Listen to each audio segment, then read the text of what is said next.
దావీదు గొల్యాతును ఛేదించక మునుపు సింహాన్ని గెలిచి చీల్చెడలేదా? ఎలుగుబంటిని చీల్చెడలేదా?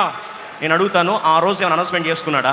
నేను సింహాన్ని చీల్చిపడేస్తా, నా తెలియదు నీకు ఆ సంగతి ఏందో అన్నాడా? ఒకవేళ అలా అనౌన్స్ చేసుకొని ఉంటే ఈ న్యూస్ ఎవరి దగ్గరికి వెళ్ళేది? ఏమవుతాడు లాస్ట్కినా? సౌలు సేవకుడు అవుతాడు. దేవుడు పిలుచుకుంది ఆయన దేనిలాగా? ఇశ్రాయేల్ దేశానికి రాజులాగా.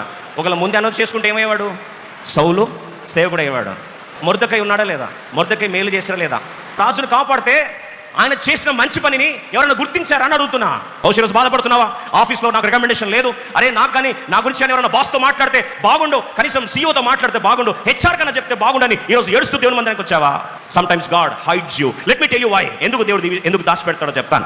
మొర్దెకై జీవితంలో ఒక టైం వచ్చింది. 5 సంవత్సరాలు అయిన తర్వాత రాజుకు రాత్రి నిద్ర పట్టకుండా చేస్తే ఆ రాజు చేయమంటాడు తెలుసా? ఏ శత్రువు చంప చూశాడో వానితోనే దేవుడు ఏం చేశాడు? శత్రువు ఎదుట భోజన బల్ల సిద్ధపరిచాడు. That is how God honors. If you are ready to hide, if you are ready to silence, if you are ready to humble yourself. అందులో ప్రభు అంటాడు, ప్రభువు నిన్ను హెచ్చించినట్లు ఆయన బలమైన కాడి కింద దీన మనస్కులై ఉన్నట్లయితే తగిన కాలమందు దీనులను దేవుడు ఏం చేస్తాడంట?